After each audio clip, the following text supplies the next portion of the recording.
Look out there. Out there is the perfect lap. You see it? I think so. Most people can't. Carroll Shelby. Maybe. Lee Iacocca, Ford Motor. Suppose Henry Ford II wanted to build the greatest race car the world's ever seen to win the 24 hours of Le Mans. What's it take? Well, it takes something money can't buy. Money can buy speed. What in about speed? You need a pure racer behind the wheel of your car. That's Ken Miles. I don't trust him an inch. We heard he's difficult. No, Ken's a puppy dog.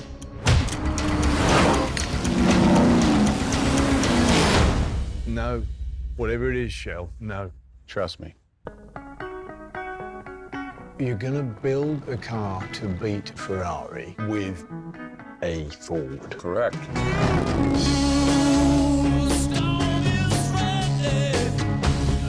And how long did you tell them that you needed? 200, 300 years?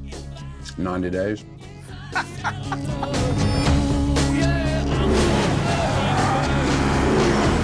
This isn't the first time Ford Motors has gone to war. We know how to do more than push paper. Go ahead, Carroll. Go to war. Thank you, sir.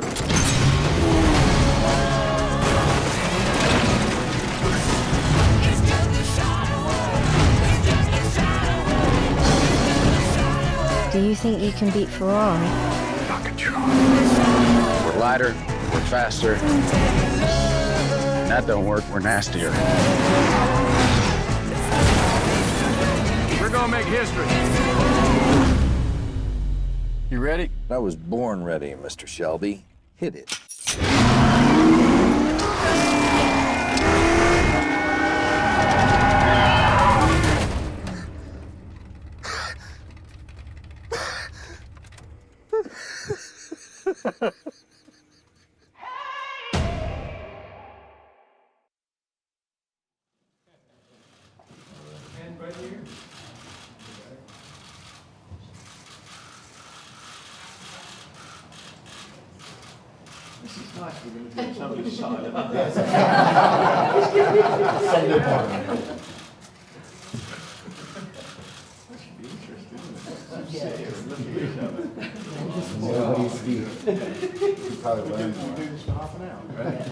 No one's going, look at me over here, over here. Okay, guys. Push your chair.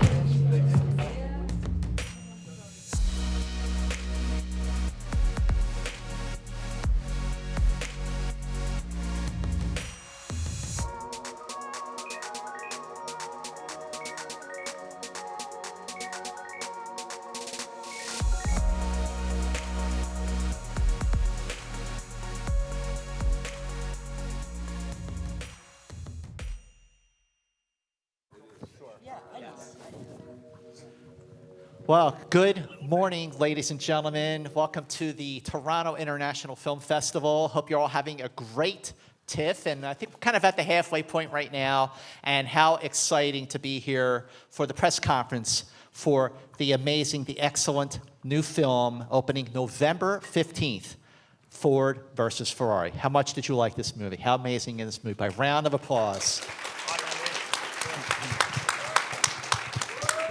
Well, I have to say, you know, James Mangold, director James Mangold, the car is yours. How did this come about? The car is mine? Yes. Oh, okay, I'll take it. How did it come about? It came about basically when I was, I got a script that landed on my desk at some point about this world, and I was really interested. And there were several projects about this time that were getting made, but there were filmmakers attached to all of them, and there was also, I think people were having a very hard time getting them greenlit because they were too expensive. And I went on a meeting at Fox where they had a project under development about this period, and I made a pitch for it. I ended up getting handed the Wolverine script that Darren had just left, and that project was busy. And I kept kind of tracking the story of this '66 Le Mans for years. That was 2011, and after Logan, there was a shot to step on board, and I took it and started working with the Butterworths on the script. The main task was, again, the environment right now, no one's going to make a kind of original movie that's the cost of making these movies is high, and so I had to figure out a way to do it where we could get it under $100 million, and that was kind of the goal, because no one had been able over the past 5 or 6 years to kind of figure out how to do that. You know, the scene in the film when Ford says to Shelby, played by Matt Damon, he says, "Go to war." I think that really sets the tone for what this movie, in a nutshell, really captures. Is that it's the 60s. Instead of the Russians going to the moon, it's the Italians on the racetrack. It's kind of like the right stuff on wheels. Is that a fair sort of summation? Josh, what do you think? I would say it's the Lawrence of Arabia of car racing movies. Yeah. And Butch Cassidy and Sundance Kid.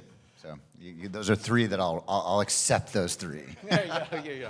I mean, friendship was what it was most about for me. I mean, that there was the framework, which was this kind of race to the track where there's so many agendas on the track, Right Stuff might have had toward the moon, but for me, the real framework of the movie were these relationships, and because I'm not an incredibly obsessive car guy, my way into the movie was understanding knowing the way I've experienced in my life, the relationships I have with people making a movie, and the kind of bonds you make and memories you have of working together, and what that does, and that you never lose that.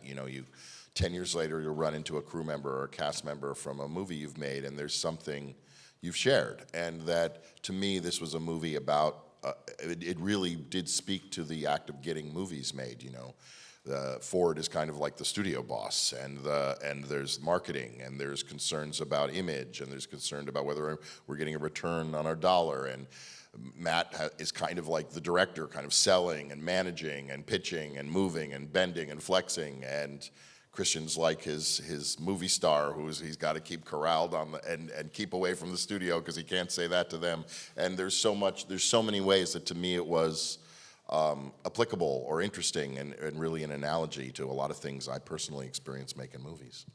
Christian, you went from this film, you came from Vice to do this movie. How did you prepare to, not just emotionally, but also, physically, to go from your physical appearance in Vice to being so lean as Ken Miles, but also working to capture the genuine authenticity of the auto racing scenes? Yeah, what a great character Ken is. I just, adore him and adore playing him.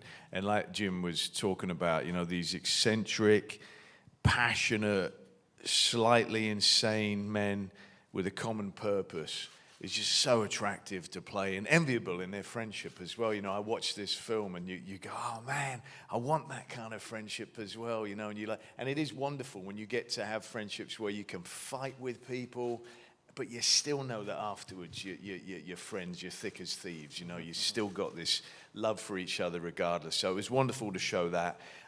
Wouldn't have been the same thing, would it, if I'd have been a 240-pound Ken Miles, barely getting into those cars. Which wouldn't have fit the car. As we saw with the fantastic scene with Tracy, those cars are not made for large men at all. They're not made for comfort whatsoever. But it's also very much just part of Ken's persona to be a skinny dude, and that gangliness that he had, and his body language was very much like that. So, talk about the friendship, the loyalty, having each other's backs. And Katrina, the way Molly and Ken had each other's backs. Molly, she wasn't just like a submissive, suffering wife. She gave as good as she got. She was strong. But you could see the bond. You could really, really see the genuine connection that they had. So how did you prepare for that, and how did you work that dynamic with Christian for that? Yeah, I mean, they're true friends as well. I mean, this marriage is a strong one. They have great teamwork, and I think that's one of the key components of this film as well, is about teamwork. It was great. I got to meet the real Peter Miles, so did Christian, who is the most amazing man. He was very gracious with his time and very generous with his information about his mom and his dad and their relationship. But it was great. I mean, obviously working with Christian was such a dream, and we kind of found this great relationship very organically. And It was just really fun. It was nice to play someone who's, maybe she's in the background a little, but she's very much an important factor in everything that Ken went on to achieve. Hey, Noah, did you get to meet Peter as well? I didn't, unfortunately, but I heard he was very lovely. And you're seeing him this week, aren't you? You're going to watch the... Yeah, I'm gonna watch the film with Peter and with Peter's son, Ken's granddaughter. So the three of us are gonna sit and watch it together. And yeah, I know I'll be just bloody bawling my eyes out at the end of that. I think he will enjoy it. I hope so. I do hope so. Yeah. You know, when I was growing up, I knew Lee Iacocca through Chrysler, through the way he saved Chrysler. I didn't know this whole backstory or his the earlier part of his career with Ford. And I thought his pitch was great. Like, if I was Ferrari, I would have been like, okay, so Ford gets 90% of the cars, Ferrari gets 90% of the racing. Perfectly fair.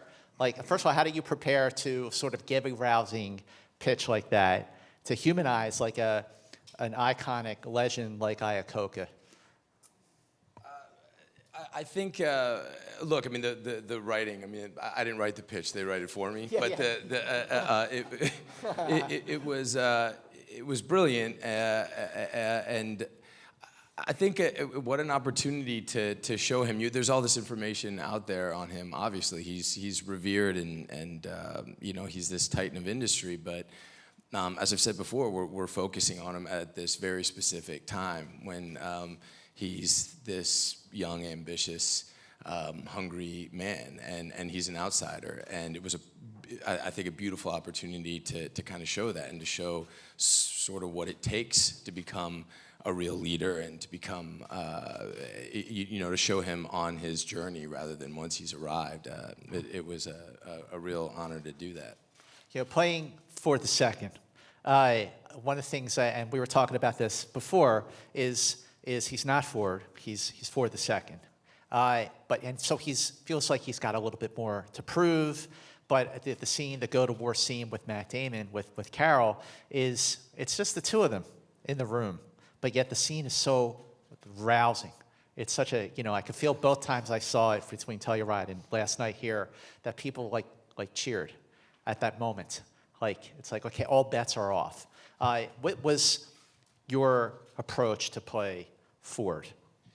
Well, I got a really spectacular haircut, which went a long way, I think, to helping me establish the character. And I think if I understood this exchange between you two correctly, I should have played Dick Cheney. I think that's what I'm getting out of that. You wouldn't have had to gain all that weight and lose all that goddamn weight.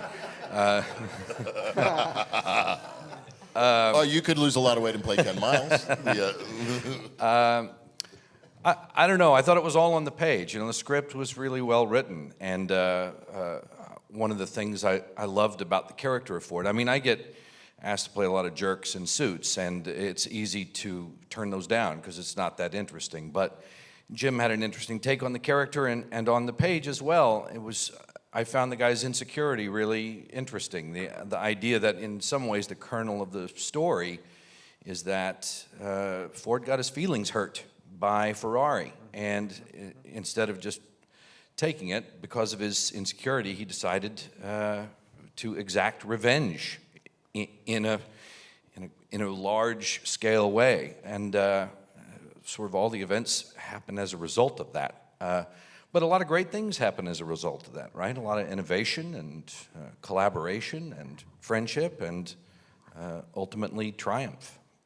Yeah, Josh, I want to ask, like, why do you think Leo just kind of, at least in the film, and maybe it was really like this, why do you think he kind of had it in for Ken? I don't think he had it in particularly for Ken, other than the fact that I think he truly, like, I keep going back to this idea this movie is really about friendship at the most amazing level, even down to seemingly what is the villain of the piece in Leo Beebe, partly was that he was such extraordinary friends with Henry Ford II. They'd been in a tank together in the military. They'd sort of grown up together, that he believed ultimately in his friend, the same way that Ken Miles and Shelby had that relationship. So, but also at the same time, I think he was the sort of guy who, looking at a bigger political context, was a loyalist, truly, and a sense of like he saw the Ford company as the greatest company in the world, which at the time it was the Apple of its day, and that he believed in its message to America as an image, as a sense of stability and wholesomeness and all those different things that, the bohemian sort of hippie element of the Ken Miles of it all, or the sort of independent radical Shelby type character struck him as like, wait a second, but we bought you. So we own you, so we can tell you what to do, and that's just the facts of it. So I don't think it came from necessarily such a villainous place. It was much more just like a clear-cut sense of what his honor was, and yet, obviously, it was hard. I think I was talking to a Christian about this last night. It's very hard when you morally and totally disagree with your character, but to try and find a way in, try and find like, who is this guy for real? Well, when Josh and I would talk, I don't really believe whenever I make a movie that there are bad guys. I don't like the term. I like antagonist. But bad guys, I don't think it helps the actor playing because a bad guy because no one wakes up and goes, I'm going to do shitty things to nice people today. That's really not how people wake up who do what we perceive as bad things. They're, like Josh says, he's protecting the company. He's protecting the company's image. He's there. Why are they doing this race? They're not doing it to win the race and make Ken Miles in the record books. They're doing it to sell fucking cars. Yeah. So anything that's a threat to selling cars is a threat to the reason they're there.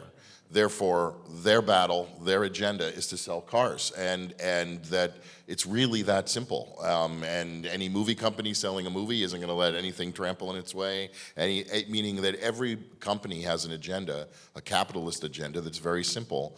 And sometimes money and ideals don't align. And but that really, I think that's important to me because I think that the movies get cheapened when. Even doing bad things gets cheapened. Morality gets cheapened when we just go, that's an evil person, as opposed to trying to understand why they're doing this. Because if we don't understand why people are doing wrong things or things we don't like, then we won't ever be able to stop it because we just assume they were somehow born with a black dot on their head, of evil or something. And at the end of the day, that photograph of the three cars crossing at the exact same time is an iconic image in the history of sports. That was a brilliant... See, he's still in character. Yeah. It's like, I did it! It's a Wheaties box. Okay, by show of hands on the panel, like, who saw the movie last night at the premiere for the first time? Okay, so let's start with you. What'd you think? I mean, I was blown away, honestly. I don't want to like big up Jim or anything, but I was honestly blown away by all the performances, the racing. I mean, in real life, it's so boring. Like, I'm just gonna say it. It's really boring. I mean, obviously seeing the cars and hearing them, but when they're not really going that fast. But when you see it on screen and it's all put together and it all flows together, it's really, it gives you shivers. How about you, Katrina? I thought it was fantastic. I'm just so proud to have been part of a film like this. It feels like a real throwback film. It's got real heart, real integrity, and yeah, it's very cool to be part of something. John? The same. I was blown away, and it was really what It was really what I hoped it would be, yeah. and I had no idea how that was possible. But the intricacies of the relationships was just as kind of high octane and riveting as the intricacies of the racing. And I thought, especially with the racing, I didn't know how. I thought it was delivered in a very cogent way. I really understood the race, and it's not a sport that I have a great understanding of, but it's delivered in a way that I don't think. I love when sports movies can do that, and it's very, very rare when it happens. But that part of it too, I just was really in the race and invested in the race, and felt like I understood every second in a super personal way to the people who were to everybody in the stands too. And I just thought that was a real beautiful feat. How about you, Tracy? What'd you think? I had some issues. It's going to be printed fucking everywhere now. You know, last night at the premiere, I was. You're probably right, Jim. Do you want to add anything to that, Tracy? I thought it was a beautiful film. Thank you, Tracy. So last night at the premiere, you were all sitting in your section. I was sitting in the section right next to yours in the front row on the right-hand side. So I had a bird's eye view. I was watching all of you watch the film. And at the end of the movie, I noticed, Christian, that you, until the very, very, very last credit, you stayed seated and you were taking pictures of the credits. Why did you do that? I don't know why. Yeah. There was a couple of things. It was that I knew I had to go and do a lot of shaking. It was that I knew I had to go do a lot of shaking hands and all that afterwards, and I was blubbing my eyes out. You know, this film transcends racing. I've seen it in numerous guises. I'd never seen it with a crowd, and seeing it with a crowd, it not only tore my heart out about the loss of Miles and the family and that beautiful performance by Matt at the end as Shelby when he's talking with Peter, which always just destroyed me. But it transcended that and became about my life and the people I've lost and family and friends that I've lost. And I was sitting there just trying to hold it together, knowing I've got to go talk with people now and look like I'm a competent person. And on top of that, there were a few people mentioned in the credits who I wanted to take the photos of and text it to them straight away because I was very happy to see their names up there. Tell me about working with Robert Nagel. Is that the... He's the best. We've worked together a bunch of times. I've hung off the side of cars with him in the middle of the night in Michigan, firing machine guns and then having him roll the car and things. We did a race driving school together, Bob Bondurant's actual race driving school with Bob out there in Arizona. It was absolutely magnificent. He's one of the best out there. It's such a bloody joy to learn from the best, and he brought the best to the set. I mean, the guy who played Denny Hume, who's Miles' partner in Le Mans, he races Le Mans. He's a Le Mans racer. He really does it. He was the Stig in Top Gear. I don't know if I should have said that. It's meant to be a big secret, isn't it? Yeah. It's out now. There we go. He's phenomenal. Just top class drivers who live it and breathe it. Should I really not have said that? Was that terrible? It's really done. It's just like you release the butterfly. Tracy, it's crazy going back. No, so you're also here for Honey Boy. Yeah. Okay, so if you take, I'm just assuming, Jim, if you take the craft services budget for Ford versus Ferrari, you have the actual production budget for Honey Boy. So which movie did you make first? Honey Boy. And what was it like going from Honey Boy to Ford versus Ferrari? Pretty crazy, actually. And I've never been asked that before. It kind of honestly feels like I did it literally back to back, and it kind of feels a bit like one experience. And this is like here as well, because in the same week, I'm in Honey Boys tonight, and I've been doing press for both over the past 2 days. And there was a very big difference between the size of the cast, the size of the set, the two characters are extremely opposites, and honestly, it was really great to see both sides of it in a way. Like, I'm doing these crazy improvisations with Shia LaBeouf in a motel room, and then I come and see these extreme stunts and crazy races, and it's just really great to see both sides and to work with these incredible people, and I just want to keep doing it, honestly. I want to ask, before we open up to the audience, I want to ask about working with Matt Damon. I mean, Christian, start with you.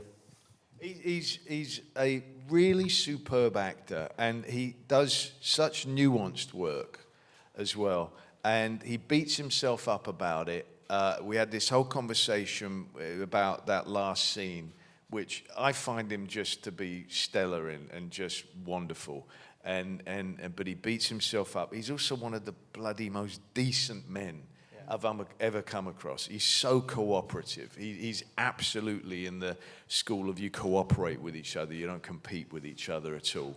I mean it when I say I truly think he's going to direct one day and be a magnificent director. I agree. I'd love him to direct me.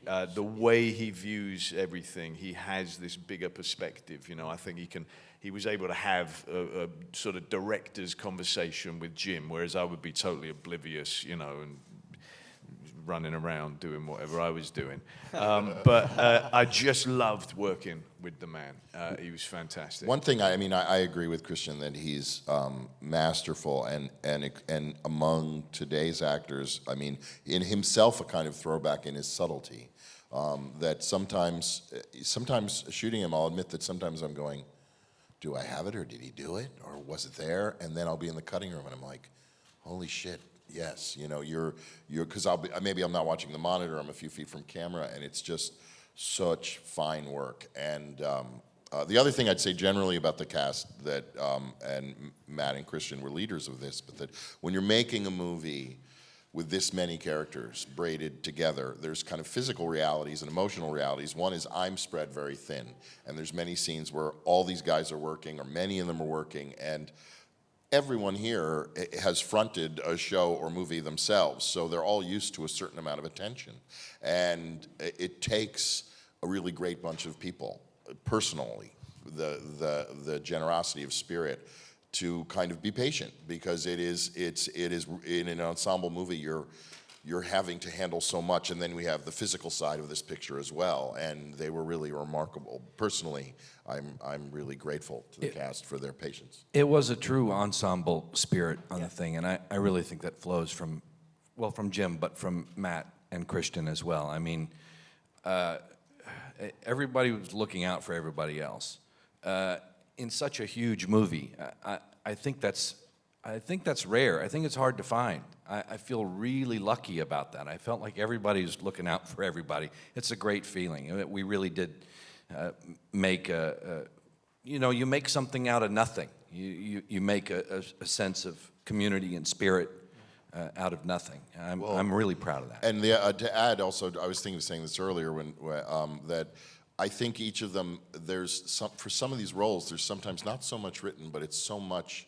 To me, what's so exciting in movies is still the spaces between the lines, what people do when they're not speaking, and I'm always looking for that with the camera. And when you were talking about that scene with Tracy and Matt in the office, like just to tell a little story which reveals how much I depend on them to kind of make me look good. You know, when we started blocking that scene, Tracy just sat down and wasn't facing anybody. Right.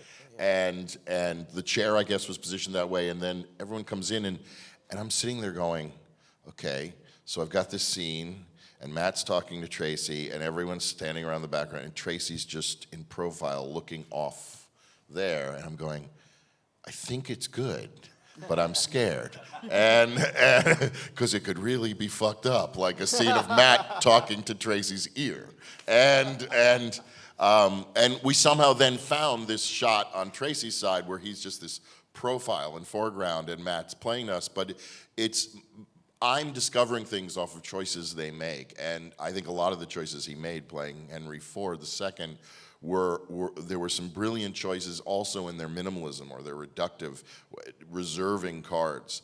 With such an eclectic, lively cast, he kind of has this, he made a choice to kind of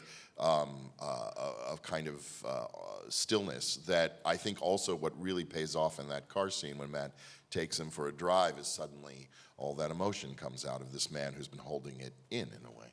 Anyway. How was that film in that scene? But it's a great scene. It was thrilling. It was a really exciting scene. It was great on the page, and it was great to do with Matt. He's very generous. It was very claustrophobic. It was, the speed. You think the speed. We really drove you out there. Before every take, they would do a donut and then start the scene. Yeah, and getting up to some pretty high speeds even for the take, and but it wasn't the speed so much. It was the claustrophobia, like Christian was saying. It's those cars are not comfortable, and then you've got the camera here, so you can't open the door, and the roof of the car is right there. I mean, you're really locked in. Matt looked at me. I think he thought I was going to have a panic attack, and I was not going to have a panic attack. I was finding a happy place. But then we switched at one point, and he was the one trapped in the car, and I got in. I saw the same look in his eyes of like, oh my God, I can't breathe. Let's take questions from the audience. Right here in the blue with the white. You're the first. Hi, my question is to Mr. Bale. I'm Alessandra Tomasi from F Magazine Italy. I would like to ask you something about what just Miss Balfe just said. She said that this movie is not only about a team race, but also a team on a human level, in a marriage, let's say. So I would like to ask you if you may share with us, in your opinion, what's the common ingredient or the ingredient for success, both in a human team as a couple and in a team race, in a group team relationship? What's the common ingredient? Well, that's that's very much what the story's about, and it is Ken Miles trying to struggle with his purest idea of racing versus the total compromise and joke and disgust of crossing the line at the same time, being a team player in that manner. But he does it for his friend. You know, he does it because he knows how much Shelby put on the line for him, and likewise, you know, Molly put so much on the line. She was so enthusiastic and supportive of Ken. She would write articles in car magazines. She was very knowledgeable about it, and as Katrina played so beautifully in that scene in the car, there's a confusion that he has of I don't get it, darling. Like, aren't you worried that I do a dangerous sport? Isn't that the thing that you're worried about? And it's not. Yes, that terrifies her, if you don't mind me guessing at what's going on. But it terrifies her. But what she truly loves him, and he truly loves her. So what makes her mad most is that he's not being truthful. You know, she wants him to say what are his real desires, what's really going on in his mind, no matter how much trouble that's going to cause. You've got to get it out there. And that's why they become such a dynamic, wonderful team who can't do without each other. He could not have done it without Molly at all. What's your take with that, Katrina? Yeah, well, I think, you know, when you love somebody, you want them to be the best version of themselves. And I think that that's the real crux of this relationship between Molly and Ken. But it's also, you know, the price that families have to pay when someone in the family does something extraordinary like this. There was a beautiful documentary on Ferrari in the 50s that I watched, and it was about all the young drivers who had died. I mean, I think there was 9 or 10 in that decade. And there was so many interviews they did with the wives and the girlfriends of that time, which I'd never really seen before. And it was such a moving and powerful thing to see that they all would do it again. They would still support those men because, you know, that's what you need. You need somebody who supports you being the fullest version of yourself. Yeah, sure. And that's what's so beautiful about this relationship is that Molly could see that Ken, he wouldn't be the person he is if he didn't have this passion. But that's it. She needs him to be honest with her. Excellent. Thank you for that question. You're next, right here. You know, I'm bringing a question from a fan who's saying, you know, Matt Damon was a friend of George Clooney, who was Batman. Then he's a very good friend of Ben Affleck, who is Batman. And now he's a friend of you know, Christian. So this There's a strategy here, isn't there? What? Is he going to cozy up to Robert Pattinson? Well, no. The question of this fan is saying that, is he the real Robin?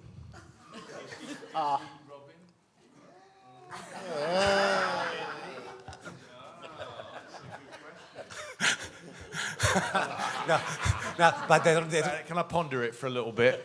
For the rest of my life and never answer it? Can I do that? No, the question is, you know, how do you like, you know, people... We were actually together the other night and somebody walked up to him and congratulated him on being such a great Robin. And he had to say, oh, that was Chris O'Donnell. Actually, they went, oh, okay.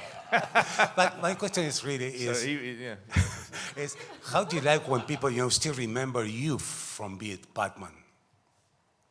How do you like? Yeah, there are people who still remember me from being Batman. Yes, That's yes. nice. You had a question? Yes. Thank you. This is like a little comic set piece, I think. Laura Desiree, Naked News. Hi, guys. For Christian, how was it punching Matt Damon in the face? Oh, it's so satisfying. Yeah. You know? It's so satisfying. to do it. And I think he quite enjoys getting punched as well. He kept wanting to do it, and he did it well, didn't he? It was like Batman hitting Robin. Yeah, there was exactly. There was a scene in Suburbicon which I did a couple of years ago with Matt, and it was a scene when he gets punched in the face, and he was like for a week after that, he was going on about how cool it was, and yeah, he was really into it. In the back right here, yes. Yep. Hello, Brian Iskop from Denmark. I'd like to know about the cars. Did you use authentic vintage racing cars, or were they rebuilt? Of course not. I mean, think about it. The cars that were actually there would sell for $20 million at auction right now. So, and plus hardly work. So we had skinned vehicles of different types, and when we opened the hood or you saw the guts of the car, we had special cars we made with replica engines or accurate guts inside.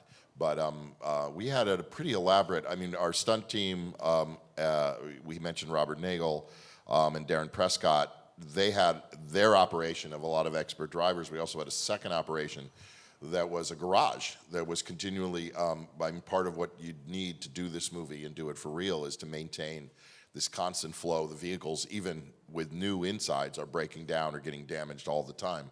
So we had an aircraft hangar just filled with vehicles and mechanics, body shop, continually repairing and sending cars back out to set.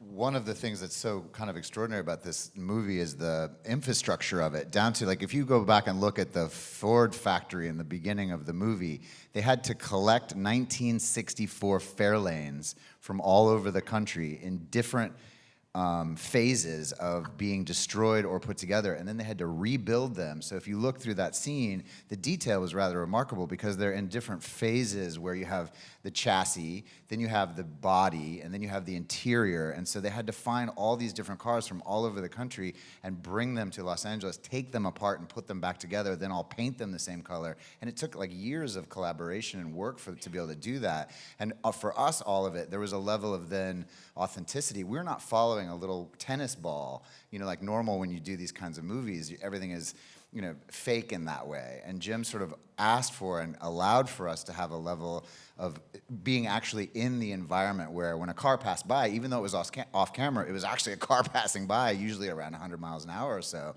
which also led to the sound element of it, but even down to what they did to make the stadium of Le Mans and that whole racetrack, is they took a airport in Aqua Vista, California. They decommissioned it, and they built that entire location from the ground up. And it is, to walk onto that set, it's not just thrilling, it's awe-inspiring to be there with 1,000 extras and marching bands and everything, and then to see the photograph and the actual video from the 1966 Le Mans that they're matching with precision. And that to me was where the acting part of it becomes, you're pinching yourself, and with just a sense of like, oh, this is why we do this. We get to play make-believe, but play make-believe inside of an incredible reality.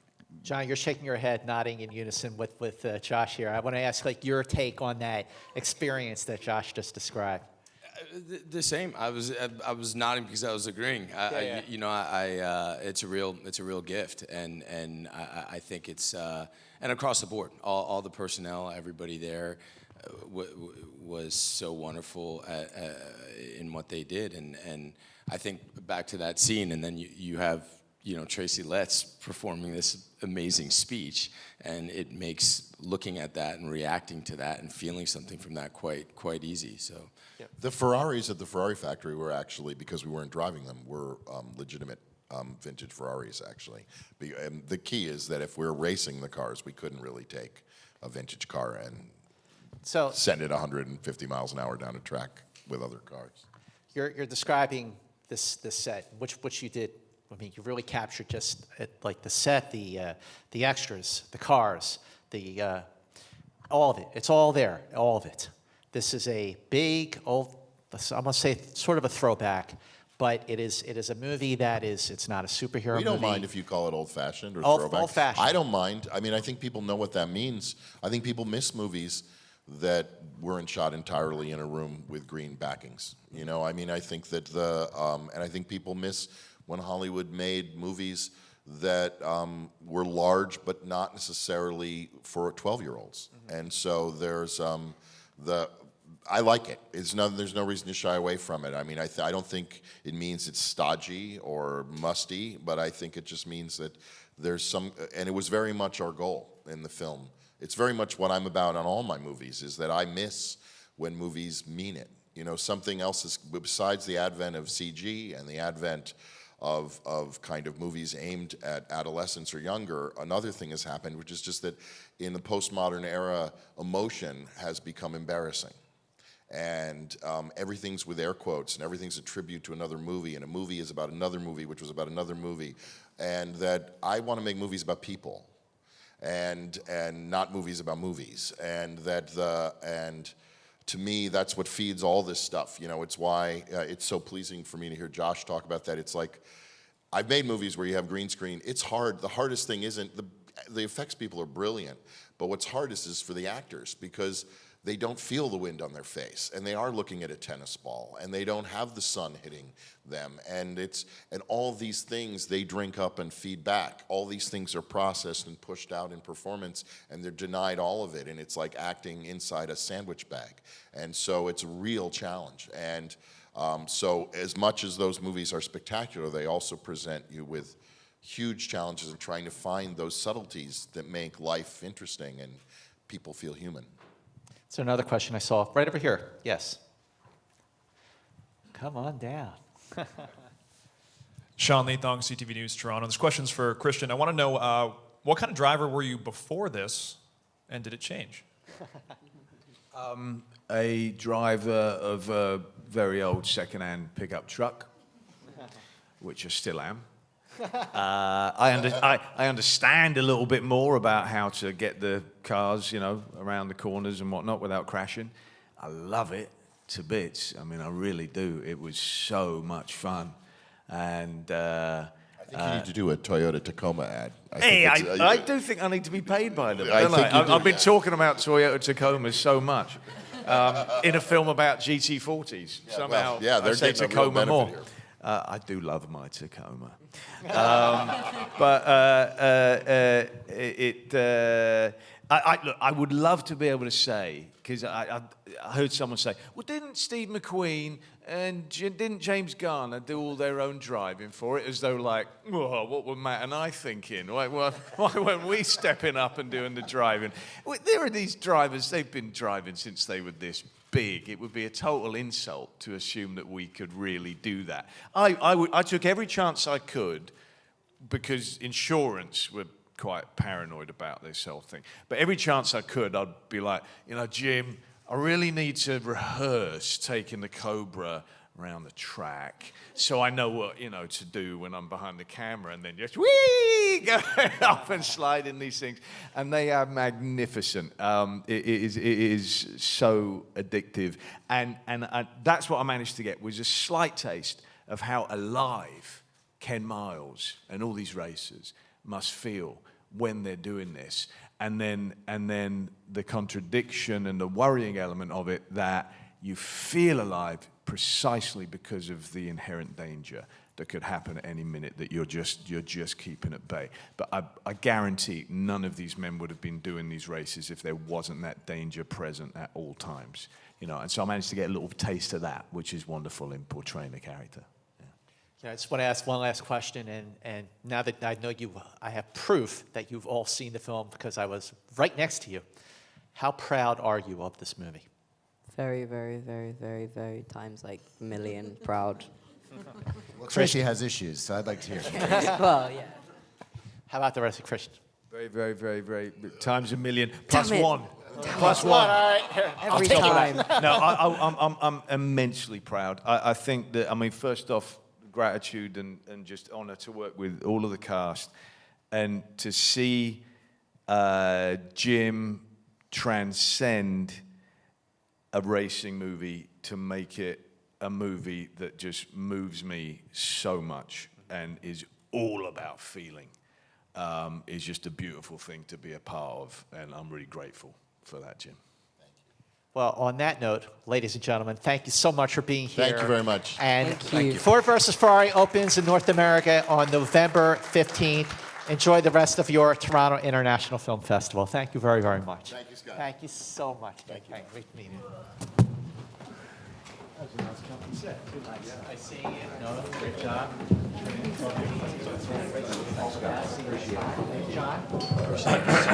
John.